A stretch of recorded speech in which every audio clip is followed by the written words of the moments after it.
At the end of the test, you'll be given 10 minutes to transfer your answers to an answer sheet. Now turn to Section 1. Section 1. You will hear a conversation between a travel agent and a woman who wants to go to Australia with her husband on holiday. First, you have some time to look at questions 1 to 3.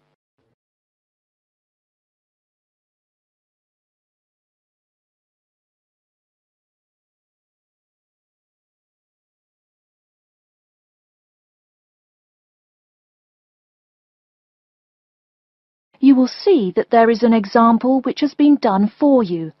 On this occasion only, the conversation relating to this will be played first.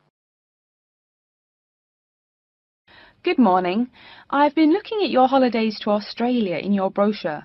I'm thinking of going during the second half of next month. Good morning. As you can see from our brochure, we offer a wide variety of packages to various destinations in Australia. Is there anything in particular that interests you? The woman says that she has been looking at the holidays to Australia in the brochure. So, brochure has been written in the space. Now we shall begin. You should answer the questions as you listen, because you will not hear the recording a second time. Listen carefully and answer questions 1 to 3. Good morning. I've been looking at your holidays to Australia in your brochure. I'm thinking of going during the second half of next month. Good morning. As you can see from our brochure, we offer a wide variety of packages to various destinations in Australia. Is there anything in particular that interests you? Yes, my husband and I are very interested in the holidays in the outback. These holidays are becoming increasingly popular. Would you like to arrange flights and accommodation with us, or just accommodation? Can you arrange flights from Sydney? Certainly. OK, flights and accommodation then. Right, you said that you wanted to travel next month. Which date would you prefer? I should point out that there are no daily flights available, so if you have a flexible itinerary, that's better. Well, we arrive in Sydney on the 15th of April, and we were thinking of travelling to the outback on the 18th of August. April. OK, there's only one flight from Sydney to Alice Springs on the 18th, so I'll book you on that. It leaves at 10 in the morning, which is quite convenient.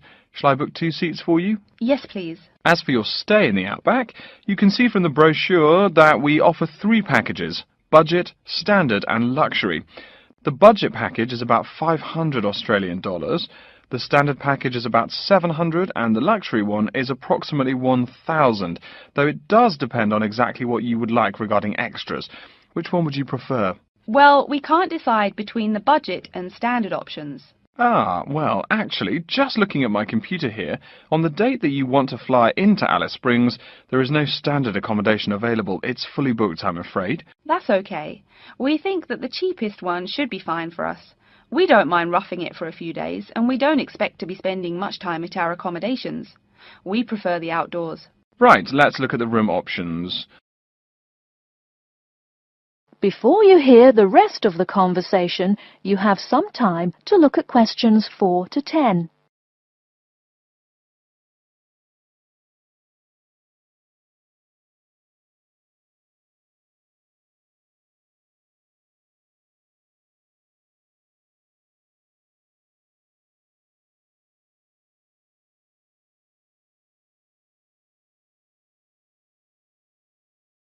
Now listen and answer questions 4 to 10.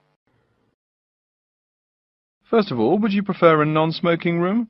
Yes, neither of us smokes. OK. Oh, before I forget, could you book everything in my husband's name, please? Yes, of course. Are you paying by credit card? Yes.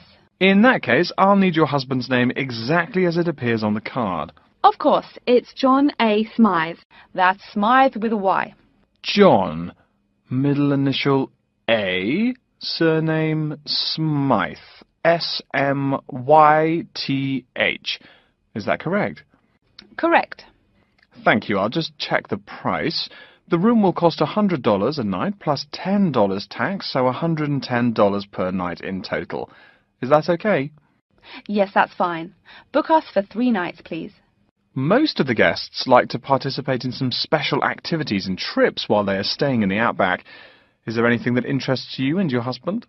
Yes, there are several things we'd like to see and do. We'd definitely like to visit the cultural centre. Yes, that's very popular.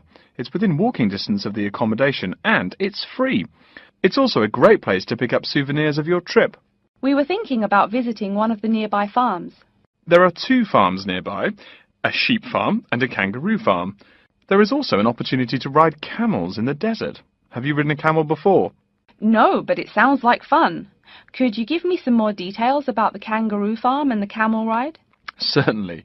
The kangaroo farm includes information on how the animals are raised, whilst the camel ride provides information on desert flora and fauna. Which would you prefer? You can arrange to see the kangaroos in the wild if you like, rather than on a farm. That sounds perfect.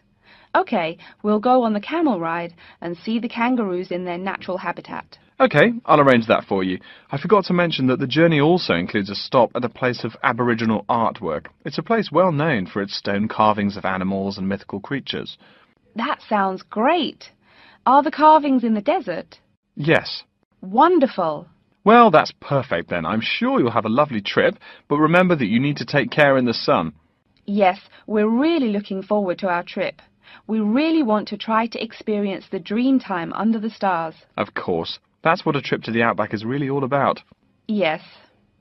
Now, how about the cost? That is the end of Section 1. Now turn to Section 2. Section 2. You'll hear an announcement which is looking for some volunteers. First, you have some time to look at questions 11 to 15.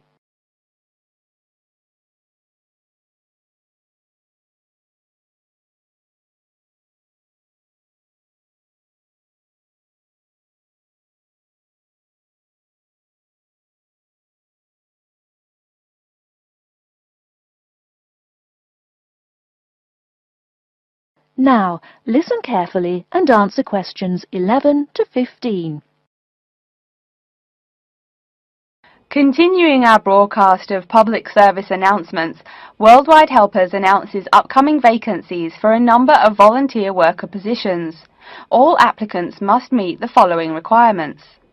First of all, applicants must be over 18 years of age.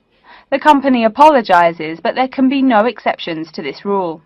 Second, persons interested in these positions may not have police records. Minor traffic offences like a parking ticket are, of course, no problem. But, and I quote, past and present drug users and sex offenders need not apply.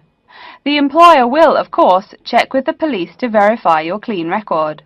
In addition, applicants must supply references from past or present employers or teachers along with their recent CV. These references must testify as to the applicant's work habits and/or character. Remember, these are references from employers or teachers. A note from your dear old mum won't do. Worldwide Helpers assures me that they will contact these references to confirm they are genuine. Although all positions are volunteer, the employer will reimburse some of your expenses. For example, they will pay for transportation to and from the job site. Aside from that, the cost of phone calls is covered. Before you hear the rest of the talk, you have some time to look at questions 16 to 20.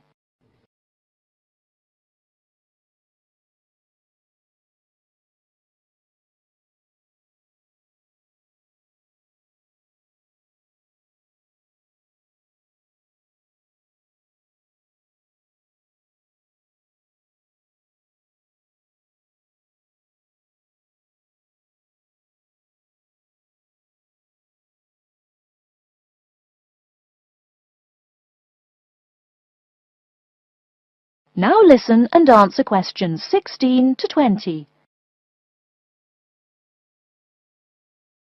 As for the positions themselves, there are 3 types. The first involves assisting persons confined to wheelchairs. For this position, volunteers must be physically fit and in excellent health. They must be able to lift at least 150 pounds. They should also have a current first aid certificate from the Red Cross. But the most important requirement is that the volunteer must have his own car. On Tuesday afternoons, the volunteers take their clients to various scenic spots around the city to experience and enjoy nature. If you don't drive, but you'd still like to get involved, the centre has a number of openings for people to read to the blind. Readers must, of course, read English clearly. Persons with no foreign accent are preferred. For these positions, you must be available on Monday mornings. Oh, wait, I see a note here. There is one opening for someone who can read Urdu. Apparently, there is a Pakistani blind person who'd like to hear his or her native language, but the other positions are all in English. And finally, there are a limited number of volunteers needed to care for disabled children. I'm sorry, but the information I've been given does not say how many children or what disabilities they have. In any case, you are needed to care for the children for 1 week in August. Apparently, this will be at the close of the summer holiday. I would guess this involves helping them with the routine chores of daily life. Again, volunteers for this position must know basic first aid, be in good health, and be able to lift up to 75 pounds. Okay, our next announcement is looking for someone to facilitate tiger breeding at the London Zoo. And get this, it's a strictly volunteer position. That means you don't get paid. Oh my God. I'm sorry, ladies and gentlemen, but I just have to laugh. That is the end of Section 2. Now turn to Section 3. Section 3. You will hear a student called Pete talking to his classmate Dave about the presentation that he will give on environmental science. First, you have some time to look at questions 21 to 25.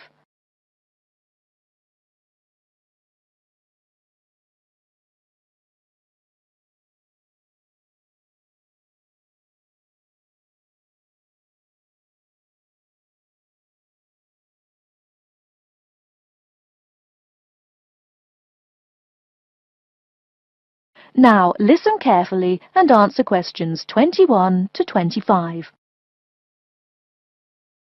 Are you just leaving the library now? I saw you get there at 8 a.m. Yeah, I've been there all day. What for? They hire a cute new librarian or something? I wish. No, it's the presentation that I will give in environmental science the day after tomorrow. What's it about?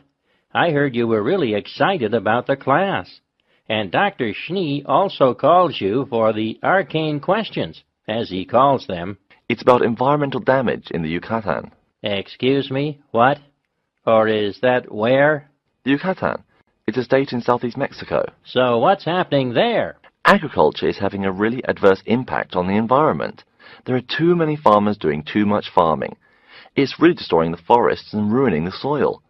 Deforestation is a major problem there now. How did you learn about this? I don't recall Dr. Schnee saying anything about it in lecture.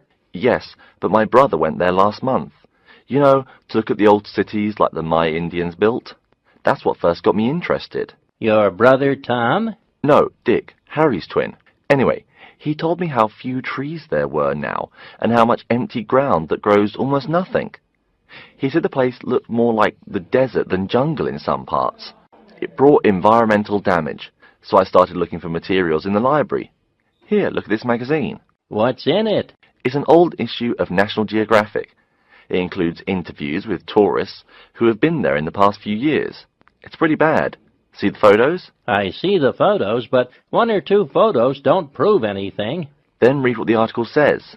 Right there. The first thing it points out is how soil samples show it's hard for anything to grow there. It says how an area of 21,000 square kilometers has lost most of its forest in the past 10 years. See, there are graphs. As the number of farmers increases, the acres of forest have decreased. It's an inverse relation. Before you hear the rest of the talk, you have some time to look at questions 26 to 30.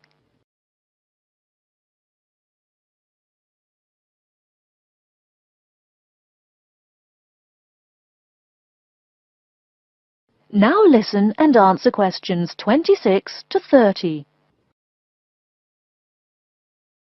So, how big is that state? I'm sorry, but I've never really learned the metric system. It's bigger than the state of Massachusetts. That's shocking. Anything else? There's lots of else. Scientists say there's a growing area of about 10.5 square kilometers where nothing can grow at all. It's like the beginning of a desert. Oh, yes, what Dr. Schnee called desertification. But why can't anything grow there? I've never really studied soil chemistry. I'm just starting to look into that subject, but my sister Marie is a geologist, and she says the problem is that the soil has too much saline, with no plants helping to adjust the chemistry. Apparently, that's a common problem with soil types throughout the areas with rainforest. Once you lose the plant cover, it's difficult to bring it back.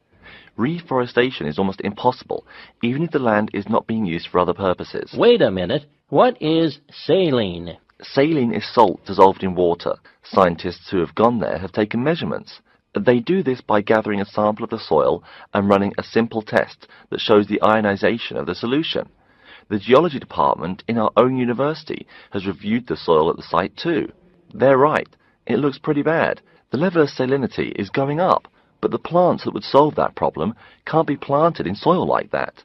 There is a narrow spectrum of salinity in which the plants will grow. And once you pass the threshold, there is no way to put the problem right? Exactly. It's possible that no one can do anything to stop the trend now. And all because of human greed. Wait a second. How do you know these scientists can be trusted? What kind of reputation do they have? Are they reliable? Oh, they're definitely reliable. They include 4 members of the faculty from the geology department right here at MIT. Here, study these photographs and check the damage yourself. That's what Dr. Horst, who wrote the book here, did.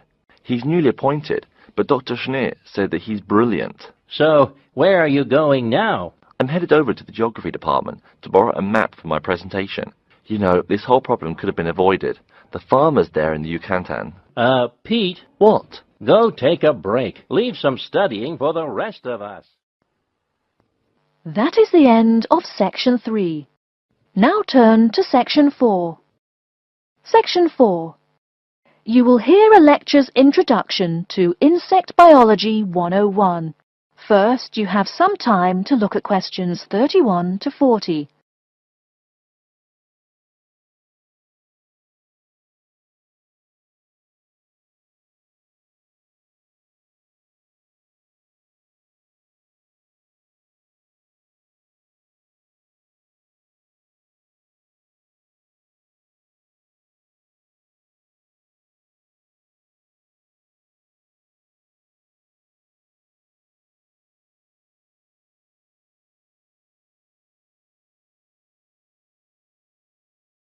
Now listen carefully and answer questions 31 to 40. Good afternoon and welcome to Insect Biology 101. I'd like to begin this course with a few remarks about good insects and bad ones. Bugs are all around us, and that's both a benefit and an annoyance, sometimes maybe even serious harm. First, let's talk about the good things that insects do for us. Probably the most important insect for humans, and maybe for all other life, is the bee. Bees help plants in the process of pollination, and thus are necessary to most flowers and fruit-producing trees. That is, they carry pollen from male flowers to female. If it weren't for bees, we'd have very few food plants and no fruit either. In fact, there would be no we. No less a thinker than Albert Einstein pointed out that, without bees, humanity would be dead within a year or less. We'd starve. It's that simple. That should maybe make us just a little humble.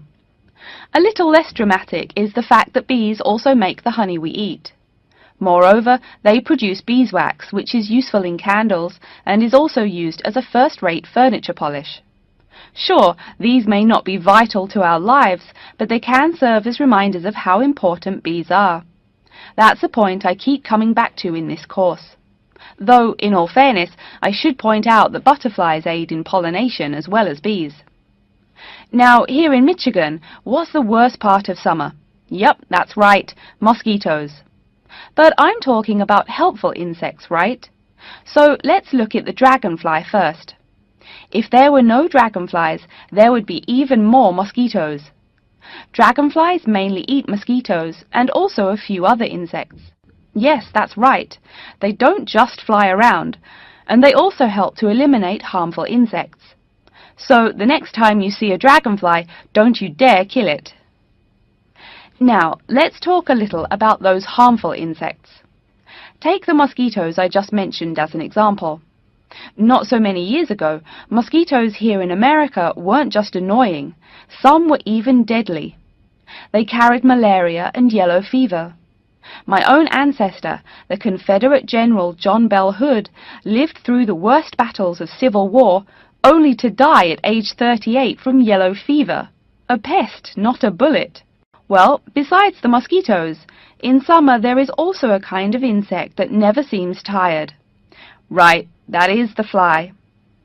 Before I go on talking, I must mention an African fly called the tsetse fly, which feeds on blood and can cause serious diseases in the people and animals that it bites.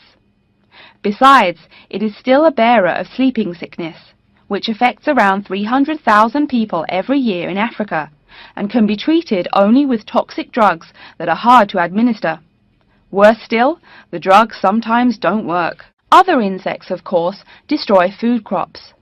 In China, for instance, locusts continue to be a danger to the harvest in some areas. Less important, but still annoying, moths eat people's clothes and dust mites slowly destroy carpets. Worse, but still in the home, termites or white ants eat wood, the wood of your house. If they are not stopped, they can eventually destroy the whole building. Usually they seriously damage a building before anyone even notices them. So, as we all know, insects can be a real trouble.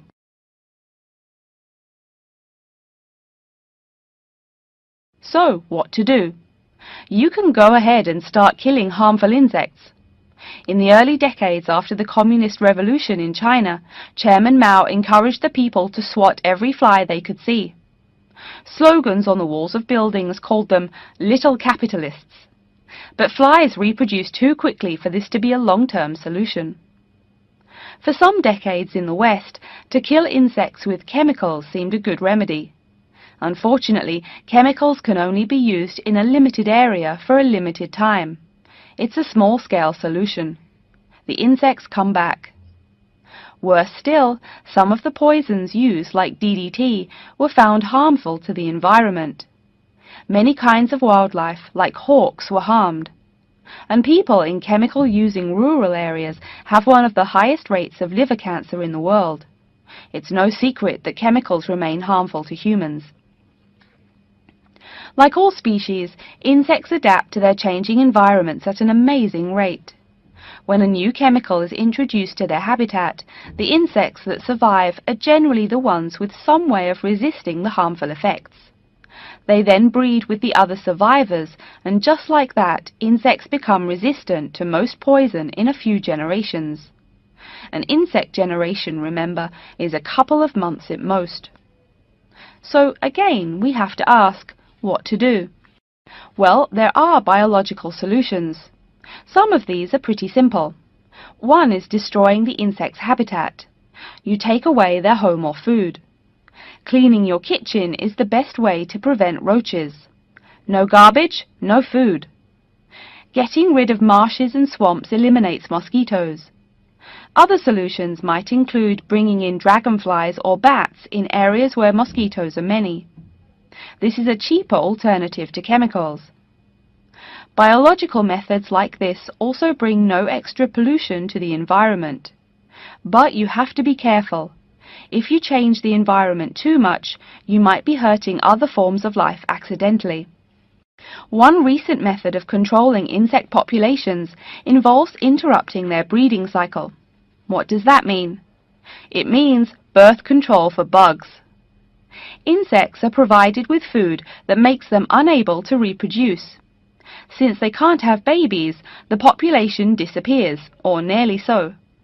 And since no young are born, resistance is not a problem, with no young insects developing increased resistance. Interrupt the life cycle, eliminate the bug. It's clear that we must have an understanding of the life cycle of the insect. At least, that's the plan. We'll go into more detail as the course goes along. Now, I will stop here to see whether you have any questions or not. That is the end of section 4. You now have half a minute to check your answers.